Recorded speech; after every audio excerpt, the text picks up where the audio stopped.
To survive in today's world, you need to be a lot narcissistic and somewhat psychopathic. If you are neither, you're doomed, utterly doomed. You need to be able to promote yourself, sometimes at the expense of others. You need to lack empathy to some extent. You need to put yourself, your priorities, your wishes and hopes above others, etc., etc., etc. So narcissism needs to be very emphasized. And to some extent, you need to be psychopathic. To some extent. You need to exploit people, abuse people a little, steal from people a little. I mean, you need to. Did you say that narcissism lately has become more psychopathic? Yes. I started to study narcissism in 1995. And I wrote Malignant Self-Love then. The first edition was dedicated solely to narcissism. The 10th edition, published 2 years ago, is already, 20–30% about psychopathy. Because in this short space of 20 years, narcissism had been transformed into psychopathic narcissism. So there's like a middle category, narcissism, psychopathic narcissism. Psychopathic narcissism was not invented by me, it's a phrase invented by Morningstar. So psychopathic narcissists today are more prevalent, in my view, than narcissists. And that's why the huge debate everywhere, is he a psychopath, is he a narcissist? Yes. Because really the boundaries have blurred. Yeah. And they have blurred because there's only $20 left on the table. And it's either you or me. In other words, when the game started, there were only 3 of us. In the 16th century, when capitalism started, there were $100 on the table. Yeah. And it was a win-win situation. If he took the $100 and paid you, you paid me, I mean, we were all happy. But then he became greedy. And he became psychopathic in essence. And he took $80 off the table. Yeah. 400 years later, capitalism looks completely differently. It's a zero-sum game. It's a survival zero-sum game. Now, in zero-sum game, you are selfish, narcissistic, psychopathic, anything to survive. Anything to survive. You don't want a family, it's a burden. Yeah. Everything is atomized. Society is atomized. Every atom to himself. The atoms refuse to form molecules, and so on. Technology contributed to that. The internet did not bring us together by any means. The internet divided us, finally, divided us. It is the internet and modern technologies that are pushing all systems from capitalism to feudalism. But we can talk about it separately. You said yesterday, I was going to leave it to a separate bit, but we're at that point now. You said that narcissism is on the rise, and then you said, I have my own theories for that. You have your explanation for why narcissism is on the rise from the 70s to now is an economic explanation. Yeah, well, that's one. I think there was a confluence of trends and developments that gave rise to narcissism, but no, it's no longer narcissism, it's psychopathic narcissism. Right. So the issue du jour is narcissism is not the issue du jour, it's psychopathic narcissism, and that's distinctly different. I mean, it's because it has antisocial, overt and pronounced antisocial elements. Narcissism is not antisocial. Narcissism is very social. Yeah. Narcissists depend on other people for the regulation of their sense of self-worth. Without other people, they don't exist. They feel they don't exist. So they're heavily dependent on other people, and therefore they have a great incentive to work with other people, to charm other people, to even help other people. There's narcissistic altruism, and so on and so forth. Narcissism is a social adaptation. It could, I mean, many people claim that it's a maladaptation. In other words, bad for the narcissist. Yeah. That narcissists could have done better with another strategy. That's what the guy who wrote the narcissistic, the element on narcissism, the DSM, said. It's a poor adaptation because it hurts the narcissist, which then creates the argument, well, narcissists prosper, and it's not narcissists, psychopathic narcissists prosper. It's exactly where people, I think, I mean, there's misinformation. Narcissism is a social adaptation. Narcissists are social animals. They depend crucially on other people. They would not dare to cut themselves off other people. There is a form of schizoid narcissism, but it's a phase which is reactive to deficient supply. And then the narcissist becomes social again. Narcissists are social animals. It's a maladaptation in the sense that it's inefficient strategy. It wastes a lot of energy, mental energy. it alienates other people, makes them feel uncomfortable or leery, or you appear to be a bit creepy, me for example. So it's a maladaptation. Yeah. You don't work well in it. It costs you.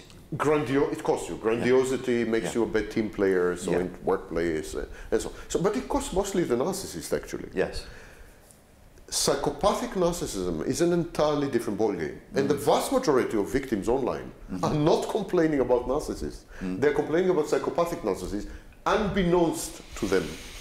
Unbeknownst to them. Okay. Psychopathic narcissists combine the worst of both afflictions. They combine grandiosity with a pronounced antisocial streak. Yeah. When I say antisocial, means they don't recognize the social contract, they reject social mores and conventions, they don't obey rules, they trample on everyone on their path, they lack empathy completely, except cold empathy, which enables them to hurt people even more. They are oblivious to other people's priorities, needs, wishes, hopes, fears, and emotions. They are goal-oriented, they're machine-like. There is nothing more frightening than psychopathic narcissist, not even a pure psychopath. Psychopathic narcissists leverage their grandiosity to achieve goals and leverage their goals to enhance their grandiosity. It's an utterly toxic, sick, vicious cycle. While psychopaths are usually only goal-oriented. Like they get the goal, they calm down. They are not these inexorable, unstoppable machines. They are like, I want your money, give me your money. They take your money, they go home. And that's it. End of story. Yes, they can be satiated. They are satiated. They have cessation points. They have points where they stop. Psychopathic narcissists never stop. They're insatiable. I said they're inexorable, unstoppable machines. They never stop. They never stop because grandiosity is insatiable. And the goal orientation is at the service of grandiosity. So if they have $1 billion, they want $2 billion. If they have sex, they want 10 times more sex, with 10 times more women, so the sexual harassment. If they, whatever it is, they want more. And whenever they get there, it's not enough. And it's always in the support of grandiosity. And whenever they're challenged, I mean, they're hyper-vigilant, they're insulted easily, they are aggressive and violent if necessary. And they are the predominant subspecies of narcissism today. Okay. I would say the majority of narcissists had been transformed by the exigencies, economic exigencies, and also social developments have been transformed into psychopathic narcissists. Okay. And many things can lead to psychopathic narcissism. Let's take something that most people don't associate with narcissism. The number of people on Earth. We have 7.4 billion. It's much more difficult to stand out, much more difficult to compete, much more difficult to differentiate yourself, brand me. Even if you are not economically oriented or financially oriented, if it's not goal oriented, you want to be noticed as an individual. You want people not to confuse you. I mean, you want to be Richard Grannon, not Marian. Marian wants to be Marian, not Richard Grannon. And I justify Marian, of course. So I mean, seriously, you want to be you. And you want people to notice your idiosyncrasy, your specificity, your uniqueness. That is a totally human urge, human drive. Absolutely, because it's part of separation, individuation. I saw your what you said yesterday about boundaries and parents and so on.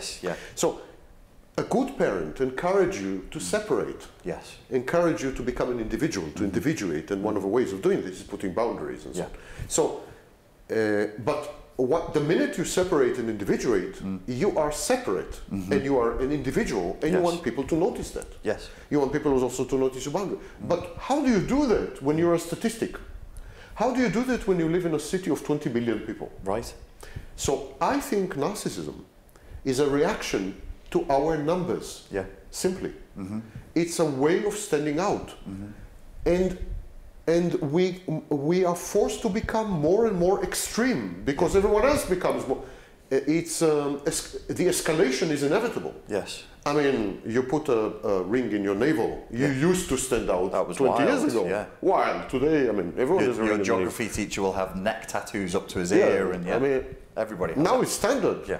And so you need to escalate. Yeah. And so you escalate. Yeah. You put naked photos of yourself. But everyone is sexting. Yeah. So even that is not enough. Yeah. So you go and shoot someone. Yes.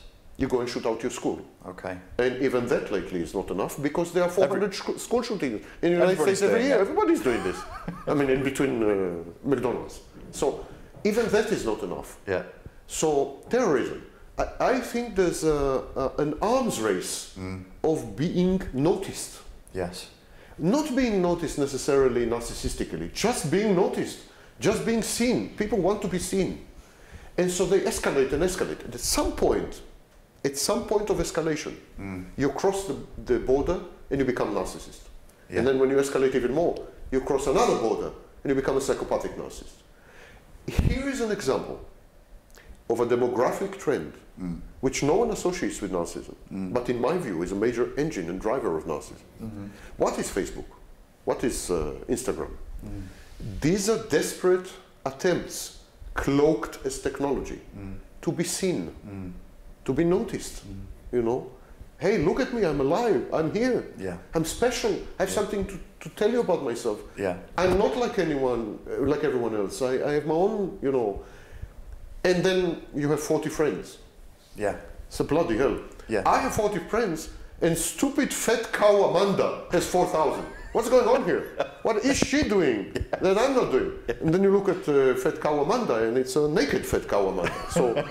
So you go naked and so on. And it becomes at some point narcissism and then psychopathic narcissism. And this ties back into the issue with feudalism, because if we lived in a time where we just lived in villages and there was no internet, and I'm the prettiest girl in my village and there's only 400 people in my village, I'm the prettiest girl in my reality. You open me up to the internet and I'm going to look at myself and I'm going to look at these other girls, I'm going to go, I'm actually not that pretty at all. Compared to, or I'm not that rich, I'm not that athletic, I'm not that intellectual, whatever the thing is. When you don't have the internet and you're trapped sort of in with no social mobility, even inside your own country, you have significance. That need is satisfied, you're satiated. You're wrong, but you solipsistically get to walk around going, I'm the best thing ever. Yes. Nothing can challenge you. Now you can challenge yourself to the best people. You can compare yourself and feel threatened by and challenged by the best in the world through this medium of technology. I agree. The bar has been raised, absolutely.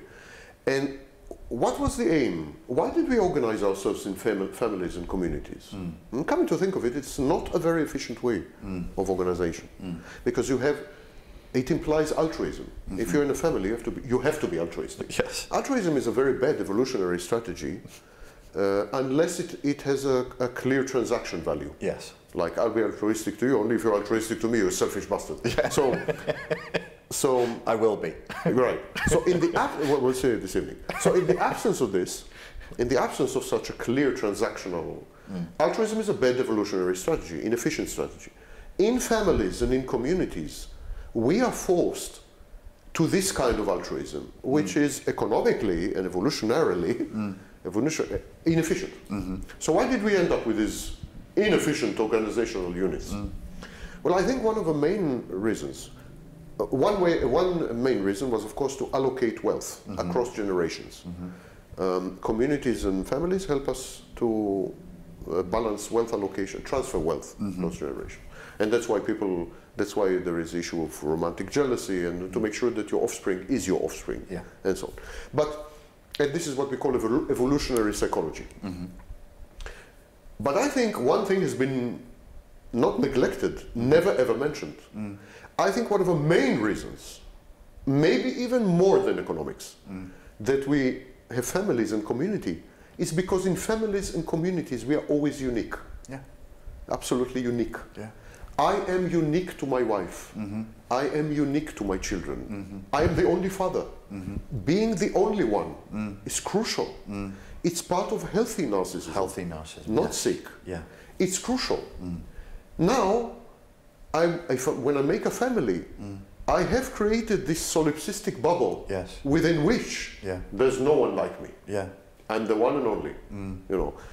To some extent in a community, because how big can the community be? I mean, we're talking like 200 people, 300 people. I'm still unique. Yeah. In my Alcoholics Anonymous meetings, I'm unique. Yeah. Because it's a community. Yeah. Same in a family, same in a village. But what happens when you move to a city of 22 million people? Uniqueness becomes a challenge. So technologies were developed which were meant to help you feel unique by having your own page. But exactly as you put the finger on the point, they backfired. These technologies backfired.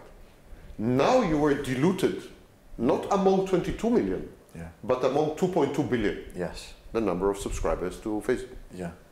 Now the dilution factor is 2.2 billion. You need to become a hell of a lot more extreme to be even noticed. You've seen the reports of kids in Russia. It's not just in Russia, it's all over the world, but a lot of Russian cases where they're actually killing themselves to get likes. Suicide cults. Yes. Yeah. Just to be recognized, just to be seen. Yes, they kill, they shoot it, they shoot So they stream the suicide. There's a cult in Russia. I was there. I'd been there. And there's a cult. I mean, I went to the pages. I saw the. They start by cutting. Right. There's like a hierarchy. Right. Like in video games. Right. It's a video game. Yes. I mean, they perceive it as a video game. Yes. There's a hierarchy. First, one cut is this, and then you graduate to level 7, where you cut everything, and then there's suicide, which makes you the hero. The video game analogy that I thought of before, there's a game online that I play called Call of Duty, and you play with other people. They're strangers, all you see is their name. And when the resources are very low in the early phase of the game, everybody acts like an arsehole. They're dreadful to each other, they stamp all over each other. As your resources build, you can't spend all your resources, you give them to the other players, you suddenly act in this benevolent way. It's like we're playing that game in reverse. So we started with a ton of resources, and then as you go along... And now we're all assholes. Now we're all assholes, and in that context... And some of us are dangerous assholes. Yes. This psychopathic narcissism. So psychopathic narcissism is the new... the challenge of our time then. It's not narcissism is not the challenge of the time. Narcissism has never been a challenge. Assholes have been all... I mean, throughout human history. Yes. They've been assholes all the time, jerks. I mean... It's not a challenge. It's just an annoyance. A nuisance. Yes. And sometimes a devastation. If you happen to be the wife of an asshole, it's a problem. But not really. Because even the wife of an asshole can leave him and find another asshole. So, not really, you understand. Narcissism was more to be mocked. Or to be... It was like a weirdo, creepy stuff. Right. You know, like Jell-O. It's... because narcissists had to curtail, control, and inhibit themselves. Yes.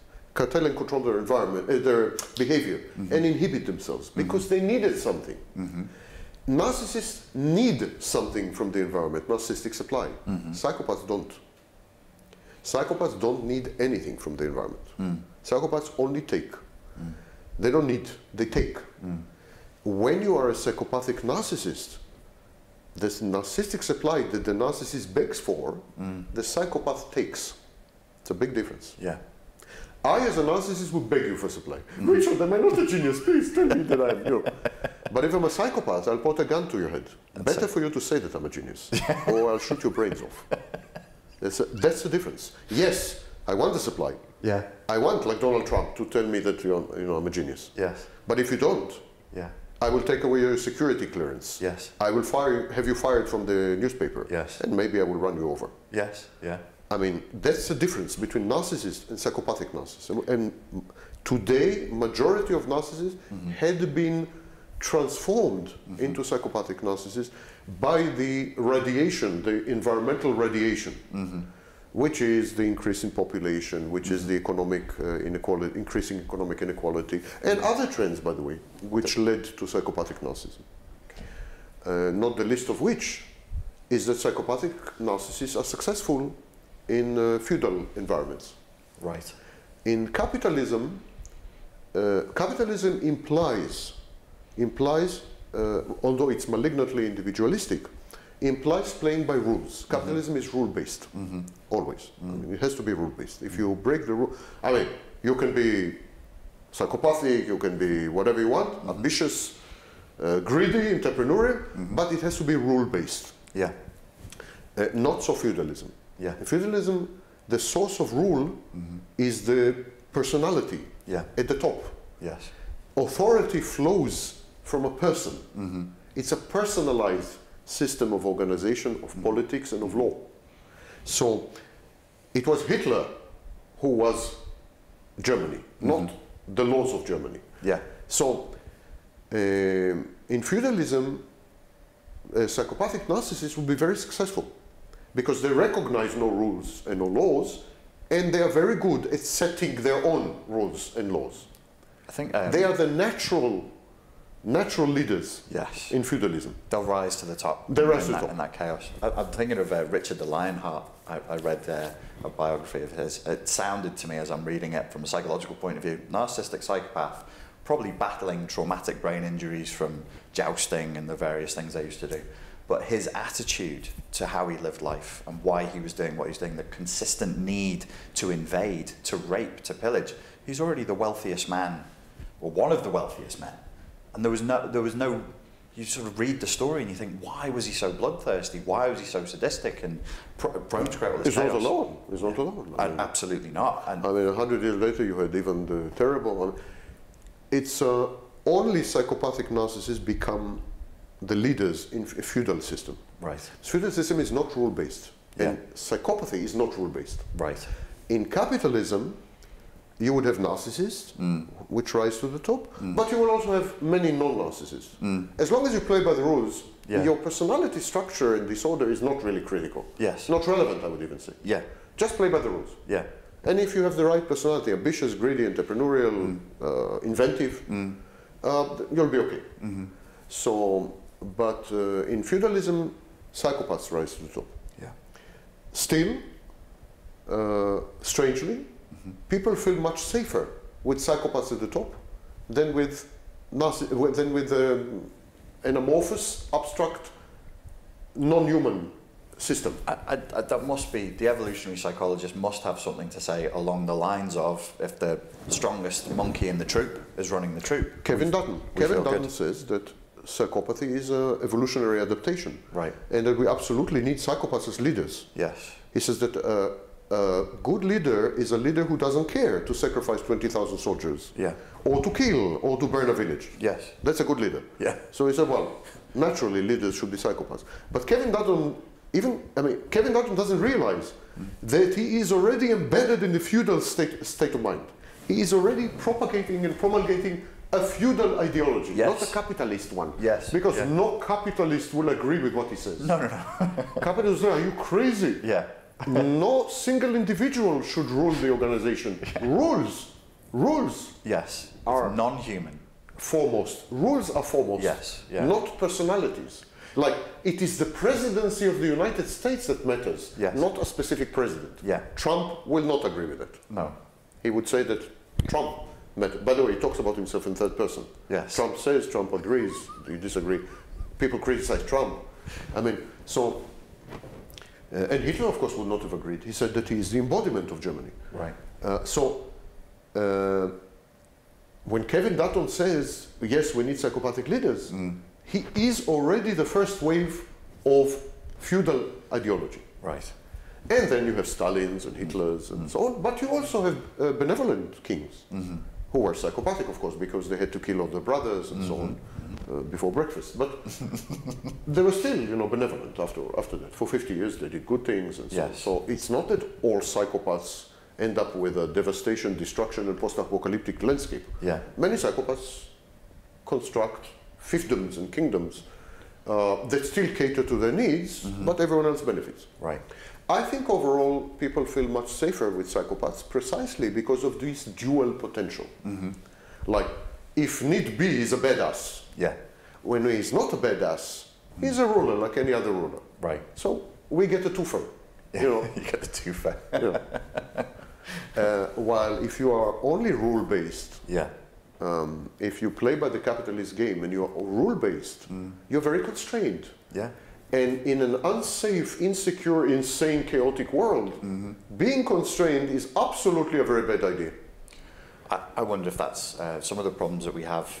I've seen it in Britain and I see it in Germany with the politicians, is that we are aware that they are cowardly, they're terrified of being seen as being politically incorrect, they're terrified of being seen as xenophobic or racist, and that creates a sort of an anxiety of they're so fucking reasonable, why can't they be decisive and make a decision? We see a mismatch, and we see a mismatch between the types of leaders we have and the world as we perceive it. Yeah. Hostile, dangerous, evolving towards greater peril, chaotic, unpredictable, uncontrollable. And then we have these leaders, like Angela Merkel, which whatever you say about her, she is definitely predictable and so on. But it's not that it's not true that they don't have strong personalities. It's just that they subject their personalities to the rule of law, which is the core and crux of capitalism. Capitalism is a rule-based system. But people say, in a world like, as the world had become, a rule-based system is an idiotic idea. Because in a world like this, you need to improvise. You need not to have constraints. You need to be able to exit the box. You need to be able to think non-conventionally. And you need to be psychopathic if needed. Yes. And then, of course, a psychopath is preferable because he has the capacity to be a psychopath if needed. While Angela Merkel would never have this capacity. In other words, if I were a German and I would suspect that there is a Muslim invasion of my country, I would have preferred Donald Trump to Angela Merkel.